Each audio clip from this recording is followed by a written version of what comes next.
చాలా మందండి low BP అంటే BP తక్కువుంది. దాని గురించి చెప్పమని అడుగుతున్నారండి. ఈ లో బీపీ ఎందుకొస్తదంటే మీకు గనక తీవ్రమైన ఇన్ఫెక్షన్స్ అండి. మీకు వైరస్ గాని, బాక్టీరియా గాని, ఫంగల్ గాని తీవ్రమైన ఇన్ఫెక్షన్ వస్తే సెప్సిస్‌లోకెళ్ళిపోతారండి. అప్పుడు సెప్టిక్ షాక్ కింద వస్తే బీపీ డౌన్ అయిపోద్దండి. ఇంకా మీరు డీహైడ్రేట్ అయిపోయినా, సరిగ్గా వాటర్ తాగకపోయినా, మీకు గుండె స్లోగా కొట్టుకున్నా, హార్ట్ అటాక్ వచ్చినా, గుండె జబ్బులున్నా కూడా బీపీ తక్కువ ఉంటదండి. ఇంకా మీకు థైరాయిడ్ జబ్బులున్నా, ఎడ్రినల్ ఇన్సఫిషియన్సీ ఉన్నా, లో బ్లడ్ షుగర్ ఉన్నా కూడా బీపీ తక్కువ ఉంటదండి. మీకేమైనా యాక్సిడెంట్‌లయ్యి బ్లడ్ లాస్ అయిపోయినా, లేదా లోపల ఇంటర్నల్ బ్లీడింగ్ అయినా కూడా బీపీ తక్కువ ఉంటదండి. మీకు గనుక విటమిన్ బి12 లెవెల్స్ తక్కువున్నా, ఫోలేట్ లెవెల్స్ తక్కువున్నా, మీరు డైరెటిక్స్ వాడినా, బీటా బ్లాకర్స్ వాడినా, యాంటీ డిప్రెసెంట్స్ వాడినా, పార్కిన్సన్ డిసీజ్‌కి కొన్ని రకాల మందులు వాడినా, మీకు లో బీపీ వస్తదండి.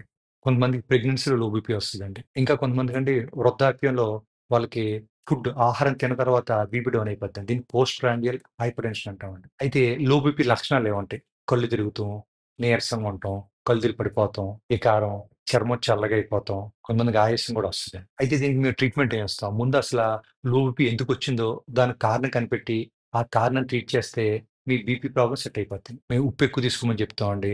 వాటర్ ఎక్కువ తాగమని చెప్తాము.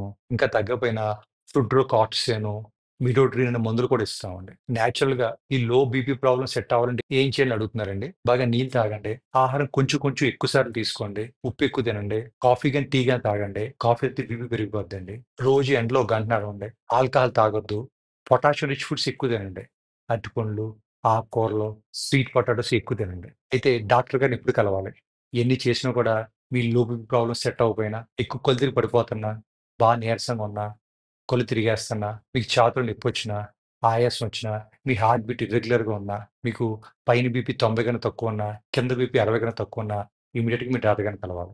మరింత సమాచారం కోసం కింద కామెంట్ సెక్షన్‌లో చూడండి.